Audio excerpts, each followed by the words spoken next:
having you here. Thanks for being on the call. All right, hey, let's just jump into some things. I was writing down some notes earlier, and one of the things that seems to be really evident is the fact of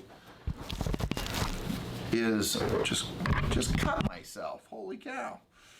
Put my hand in my pocket and cut myself on my chapstick. This is deadly right here. All right. Gosh, went right through my nail. All right. Okay, so one of the things that I've been focusing on is a number of conversations that I've been having. And I have to tell you, I had a little bit of this conversation earlier today, but I want to put in a little bit different framework for you. You know, we've got, 26 minutes that we're going to spend together. And as you begin this new year, one of the things that has been really evident to me is the level of anxiety, stress, fear, all sorts of different things, from the pandemic to the mask mandates to the vaccine mandates to all the different things that we're seeing go on right there. Man, it seems like we're being pulled. And then you got just that going on. Then you have normal life going on, even our own other health issues at times, or our relationship issues, or of course the business and economic issues. So from a place of perspective, I just want to point out just one thing very, very quickly here at the very, very beginning. And that is perspective. One of the things that I've recognized in life is that no matter what my plight or challenge is, there's always someone who has it more difficult. But in the same sentence of that, what I've realized is that the challenge, the struggle, and the tragedies of life are the very things that help us shape the life that we ultimately actually have. I look at the heartaches and the challenges of so many people, and even issues and challenges that have happened in my own life or in the past. They're the things that shape me into who I am. And that shaping has so much to do with the way in which we respond. So today, I think what I really would like to just have you focus on is this one ideal. And that is the importance of really getting conscious and really becoming aware and awake to the idea that your life, the life that you have, the actual realities of your life, your personal reality, is dictated by your personality. Now let's think about that for a moment. You're telling me, George, that the personal realities of my life is based on my personality, and the reality is it is. And what is your personality? Well, your personality is a derivative of the thoughts that you think, the feelings that you feel, and the actions that you take. So if that's the case, if your personal reality is a basis of your personality, well, then we got to get really clear on what is it that we're thinking, what is it that we're feeling, and what is it that we're doing. Because if that comprises your reality, well, then we should be paying pretty close attention to it, would be my opinion. So with that being said, let's just look at a few things here for a moment. And for those of you who are taking notes, I'd ask you to write down this question. And here's the question. What emotions do I want to feel more of in my life? What emotions do I want to feel more of in my life? Now, one of the things that I'm finding, especially as we begin a new year, or the stresses and the strains of any time in life, is that I'm seeing more than ever more anger, more stress, more fear, more anxiety, more depression, more hopelessness, more panic. All of these are derivatives based on the emotions that we choose to feel. So here's, you say, choose. Now, George, how dare you say choose? How could you say choose? I don't choose to feel this way. Everything is your choice. Everything. We're going to go through a series of things today that I think will help identify how it is a choice. So if I've got your attention in regards to the fact that it is a choice, it's a choice to feel whatever you feel. It's a choice to think whatever you choose to think. It's a choice to do whatever you choose to do. And you may say, well, wait a second, here, some of my freedoms are being taken away. Maybe, maybe not. But what's more important in the process of this is the fact that your freedoms are really entailed in regards to the way you think and the way you feel. So if we go back to this idea, what emotions do you want to feel more of? Do you want to feel more stress? Do you want to feel more anger? Do you want to feel more frustrated? Do you want to feel more empty? Do you want to feel more depleted? Do you want to feel more fear, depression, anxiety? Well, the answer is, of course I know you don't want to feel those things. But if you don't make a conscious effort, an awakening, a conscious effort, a decision as to who you are going to be and how you're going to feel, I can just simply promise you that you're going to experience whatever the winds of change or whatever the winds blow in. Meaning, if there's a day of frustration, well, then that's how you get to feel. If there's a day that has sunshine, well, then people will say they're frustrated because it's too hot. If there's a day of rain, they say it's too wet. If there's a day of snow, they say it's too cold. If there's a day of wind, they say it's too windy. Because the reality is you get to decide whatever the story is behind whatever emotion and whatever it is that you decide to feel. So again, I go back to my question, my statement. What is the emotions that you want to feel more of each day? So if we know that the opposite of that is that we do not want to feel more anxiety, fear, depression, and stress, etc., and etc., etc., then what is it that you want to feel? Well, I hope that you're thinking, I hope that you're writing down things like, I want to feel more peace. I want to feel more happiness. I want to feel more joy. I want to feel more contentment. I want to feel more bliss. I want to feel more, like I'm just, passion, love. I want to feel the joy of life. We may say, but George, you don't understand. There's so many things that are going wrong. Okay, I get that. But every day of your life, something's going to go wrong. A deal's going to go bad. Something's going to go sideways. You're not going to have it the way you want it to be. But you get the right to choose. Now, how do you make those choices? So now let's go to the second step. One, there's the emotion, right? What emotions do I want to feel more of every day? Now take the second component to this. How do I create those emotions in my life? How do I make it a function of my life that becomes my standard, my norm, what I want to have happen? How do you create that? How do you make that happen? Well, you make it happen because you become conscious of the fact that, one, you want to feel more joy, peace, and happiness, and the words that and the emotions that would surround that. And then on top of that, you get very pragmatic. You become very structured and disciplined as to the things that you do to manufacture those feelings. Now, some of you will be like checking out on all this. I know that. You may say, well, not me. But now ask yourself, what emotion do you turn to most when things aren't going your way? Is it sadness, depression, anger, right? Is it when you feel those emotions, is it yelling, screaming, panic? Is it that you shut down and become doom and gloomy and dark inside? And that the whites and the brightness of your eyes, you can't see them because of the way in which you choose to go every time. Now imagine this. What is it that your parents did when something tragic occurred? What was it that your parents did when there was something that was frustrating? How did they respond? Are you responding the same way? Are you responding in a way that is compatible to the desire you have, the emotions you want to experience more of joy, happiness, and bliss, and peace? Because here's the deal. There's no deal, no single transaction that should take your peace, joy, and love away. There is no bad moment that should take any of that away. Isn't it interesting how many times people will say, okay, I've given myself a rule. How many times have you guys heard this? I've given myself a rule that when I'm angry, upset, or frustrated about something, I only stay in that space for 5 minutes. After 5 minutes, boom, I'm off. I'm done with that. Because there's a decision that is made. There's a decision that is made in relationship to these things. So how do we stay in a better state of mind? How do we stay in the bright space, the light, the joy, the love, the kindness, the beauty, the space that we see when we see it in people? We're attracted to it, like the moth who's attracted to the light. Right? If you're out camping, those lights that are around the lantern or the lights, right? The darkness of the night where all the bugs are attracted to the light.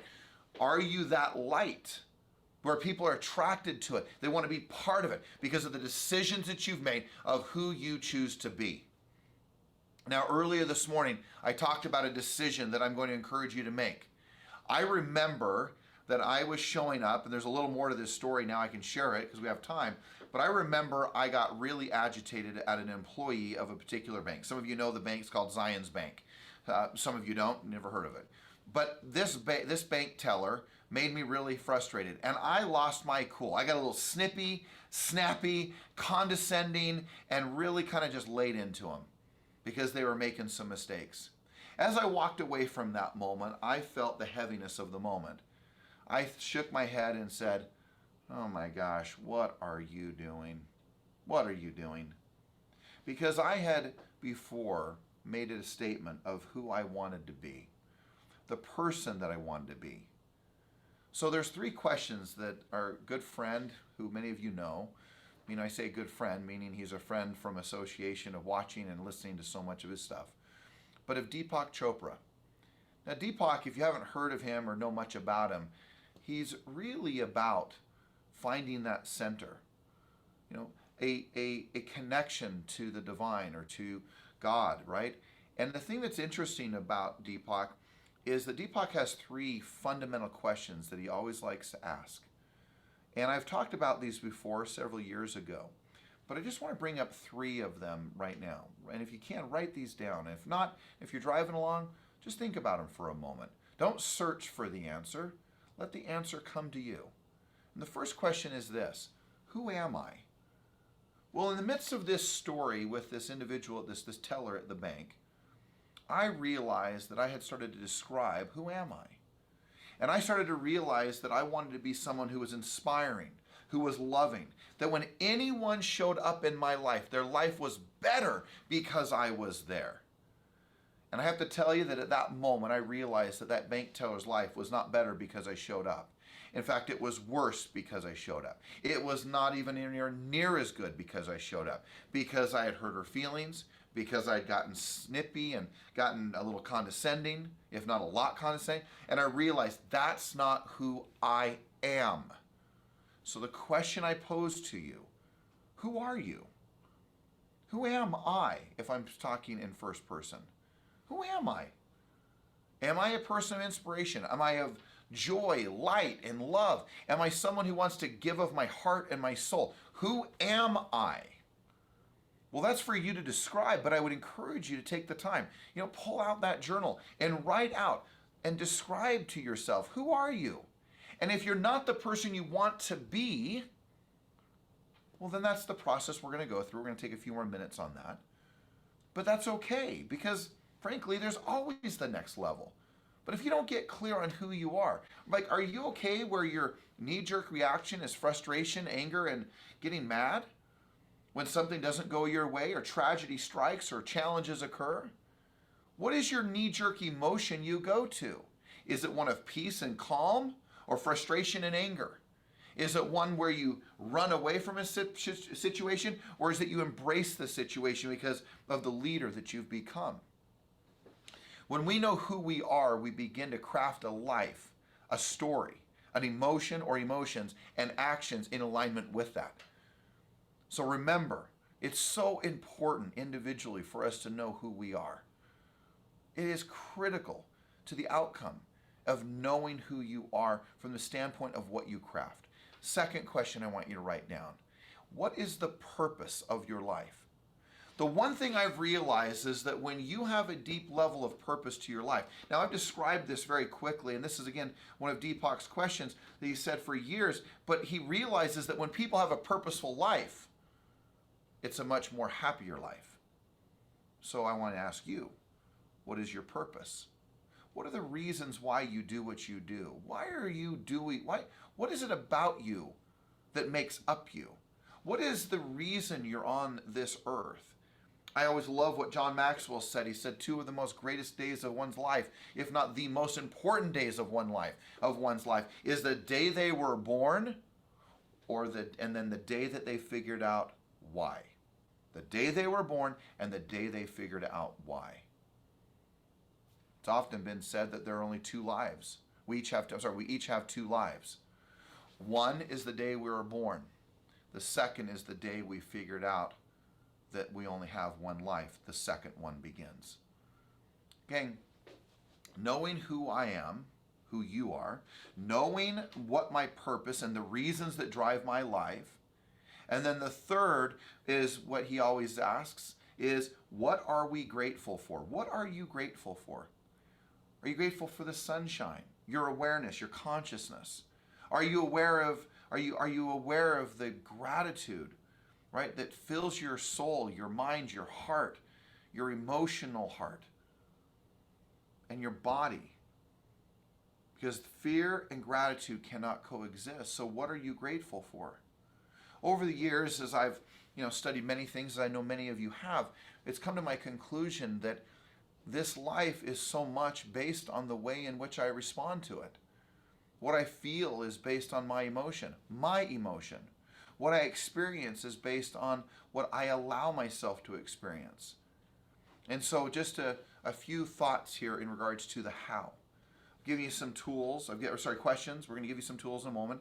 I've given you some questions that you should be asking yourself. I've given you this idea, this question about what emotion do you want to feel more of, or emotions do you want to feel more of? Do you want to feel more frustrated, or do you want to feel more joyful? Do you want to feel more happy, or do you want to feel more depressed? Each one of these things that I want to give you here shortly are tools that you can use to elevate yourself to a higher level of consciousness and awareness. And there's no reason that you can't experience these things. So let's go through a few of them. Let's go through a few of the tools. Again, the decision is made. I hope that, today is my decision to be happy, to be joyful, and to be blissful. That is where I choose to live my life, in a state of peace. And it doesn't mean, by the way, let me just say this before I go to the tools. It does not mean that you don't or will not have tragedy. And some of your tragedies and some of the most heartbreaking moments will be moments where you sit back and go, oh my gosh, it's so brutal, it's so tough. I don't know what I'm going to do. And I get that. I've had some, maybe not even the ones that you've had, but we each will have tragedies. We each will be broken. And in the midst of that breaking, in the midst of those breakdowns, it is where you will break open to recognizing that you are capable, even in the most difficult of moments, you can still live a life of trust, peace, joy, happiness, love, kindness, presence, because of who you decide to be, because of you deeply knowing who I am. Who are you? All right? So, compassion for anyone who's going through anything. Sometimes people think when I talk about these things that I've lost my reality. I've lost my composure of knowing what people are really going through. I have all the compassion in the world for all the heartache that anyone would go through. But here's the thing, even if you have people around you who are compassionate, who are so caring, who are so sorry for what you go through, or the challenges of your life, or the challenges that will be in the future, because there will be compassionate people. But here's the thing about compassion. It doesn't change anything. Just because you can gather a group of people around you and they all can feel sorry for you and feel great compassion, love and sympathy and empathy for you, doesn't change anything. It doesn't change the fact that you are in control. And the faster and the more connected and committed you are to feeling better, because you choose to live a life of inspiration, you choose to live a life of joy, you choose to live a life of happiness. The only question is, how long will you remain in the heaviness? Because it is a decision based on you. Do not tell me that you have no control, because you do. And no matter how bad the situation is, whether it's sunshine, rainbows, whether it's rain, sleet, or snow, whether it's freezing temperatures or 100-degree temperatures, It doesn't matter what's going on outside of you. It doesn't matter how bad the deal is. It doesn't matter how it implodes. It doesn't matter if it came together. Because when you recognize that your joy, your happiness, and your bliss is inside of you and not outside of you, you begin to realize that no matter where you are, no matter how challenging the moment is, you can choose to be in a blissful, beautiful state. A blissful and beautiful state. You can choose to be that despite the challenges and the frustrations and the outcome. The outcome has nothing to do with your state. So look, I'm going to challenge you. Consider the importance of staying in a beautiful space. Recognizing that it is the most important thing you can do. And that if you can garner and build a few tools around that, and if you can create the life that you ultimately want out of this life because of that bliss, because of that joy, and knowing that there will be more days where challenges and difficulty occur, does that mean that there's only 1 out of every 10 or 15 or 20 days you get to be happy because of the emotions you turn to when there's disappointment, frustration, anger, and times that aren't working out the way you expected them to? And so if there's anything I would encourage you to write down again as a reminder that maybe today is the day that you exchange your expectations, the high level expectations where the days are supposed to be perfect, there's not supposed to be challenges, people aren't supposed to do what they do, that maybe you change your expectations for gratitude, and maybe you can move through this life not in deep frustration, anger, stress, and fear, but in joy, love, bliss, and happiness and peace. And if you do that, all of a sudden, everything gets better. Even the difficult moments are easier because of the decision that you've made for who and what you're going to be. So the questions of who am I? What is my purpose? What am I grateful for? Are paramount to your joy and to your happiness and to the life that you're ultimately, in my mind, destined to live. So, here's some tools. I can't elaborate on them much because we don't have the time. But what I can promise you is that if you will get serious about them and use them as an antidote to how you come into your center, to how you experience more of the emotions you want to feel more of every single day, I can just simply tell you that life will truly be everything you design it to be. So here's the first one. Be grateful. Now, in regards to being grateful, writing it down, speaking about it, feeling it, experiencing true gratitude for everything that you have. Where fear is, gratitude is not. Where gratitude is, there is no fear. Gratitude and fear cannot coexist. So use gratitude as an antidote, that when you're at your peak frustrations, I am grateful, I am grateful, I am grateful, and exchanging those expectations for gratitude. Number 2, let's make sure that we're writing in our journal. Writing in your journal. As I said in a meeting last week, ensure your future by writing it down. It's where you keep score. It's where you speak to yourself. It's where you let go. It's where you express yourself. It's where you ask questions of yourself. It's where you truly dial in the life. It is where you write the blueprints of your future and your successes. All right? Number 3, exercise. Physical exercise, the endorphins inside of you, raising your physical levels, raising your emotional levels, physically getting online, exercising on a regular basis so that you can truly become the emotional person of joy and happiness that you want to be. Next, write down people. Who I spend my time with. Get conscious. Right? Get conscious and get aware of who you're spending your time with.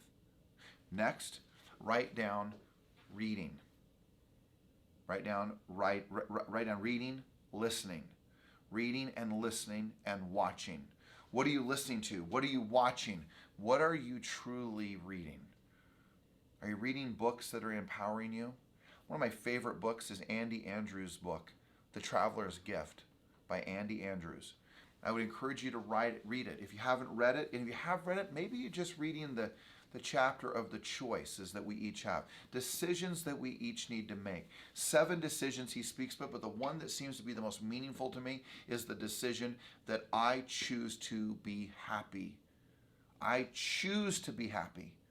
Choose to be happy. And it is a great chapter if that's all that you read of that book. It is a great review, and it is an incredible audio listen. And I would encourage you to listen or read. All right? Next, write down meditation. Write down meditation. Meditation is about predicting, crafting the future. Fear, a lack of faith, faith versus fear. Faith is directed thoughts towards a desired outcome. Fear is undirected thoughts to an unsure hallucination, might I add, of fear and anxiety that you don't even know if it's going to happen or not happening. The number of times I've got on an airplane, 121 times last year, by the way, I got on an airplane. Made every one of them, but every single time I would think, oh my gosh, what if this doesn't make it? How many times have you gotten on a plane and what you fear never comes true? But as I direct my thoughts with faith and with meditation, all of a sudden my life becomes directed, because faith and meditation are uniting thoughts of the future to living a bright and hopeful and beautiful future. Okay? Write this down. Reviewing your goals, your plan, and your schedule. Reviewing where you're going, your goals, your plan, and your schedule. Next, I want you to write down coaching, mentoring, time with quality people, but more importantly, coaching and mentoring. Look, every area of my life that I want to excel in, I have a coach. So if your health isn't where you want it to be, do you have a coach helping you? If your family front isn't where you want it to be, do you have a coach and someone helping you? In your business, do you have everything you want? If not, could a coach be there to help you? And could it speed up the process? Because see, here's the world. I know what I'm supposed to do. I just need to do it. But what if someone was there to help you figure out the blind spots, to help you work through your stresses and panics and angers and fears? And what if you were able to move more directly in a straight line to what you ultimately want and what you want your life to be? Well, that's the importance of coaching. That's the beauty of coaching. And last but not least, I would encourage you every single day to close your eyes and to just simply visualize and to see the future, that it is bright, that it is amazing, that it is incredible, and that you have an incredible future ahead of you. These are just a few of the tools that I would recommend using. But guys, this year alone, from my own son yesterday to numerous different agents and individuals and friends that I speak to, this world is coming at us and coming at us a million miles an hour.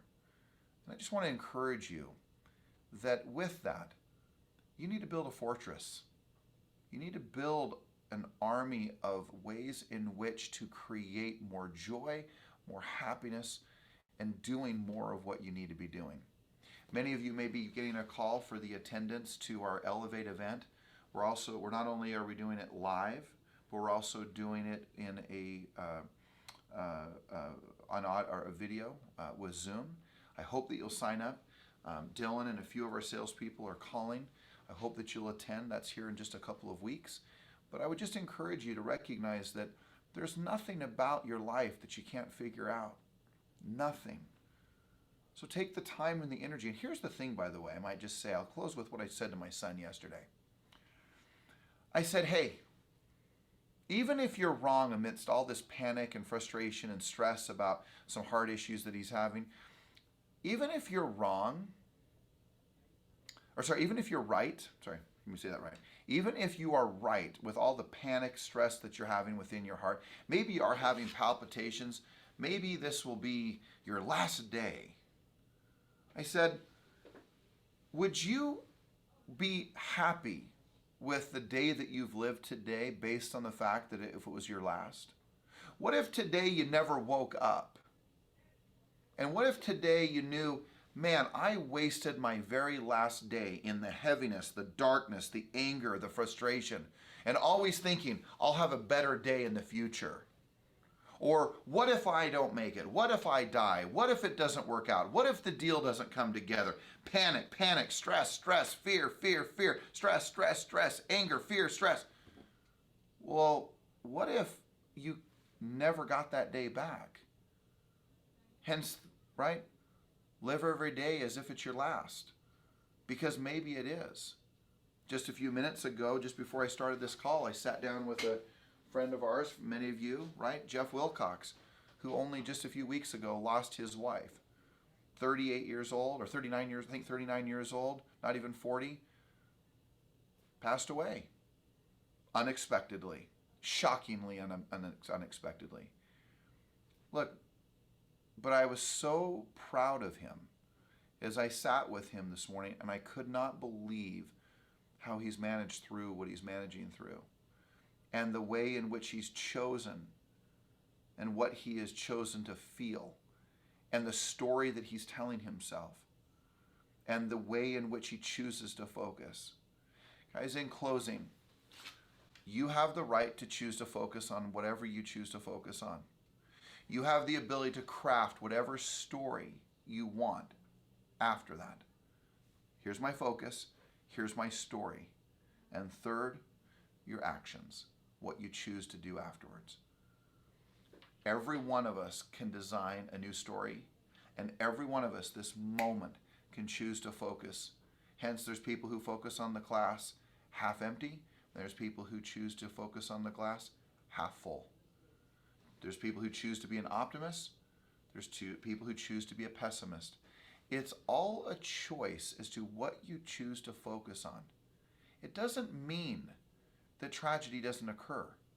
It just means, how do you shape your focus, and how do you manage the story, which then dictates the way you end up living your life. And I don't have all the answers. And there's days I'm living and believing in a dumb story. And there's days where my focus isn't right where it should be. And there's days where I don't do it all right. But I can just promise you this: the principles are true. Now, unitedly, together, the Everest family, striving to do everything we can to live the principles that allow us to have more joy, more happiness, more fulfillment of a life that we are destined to live.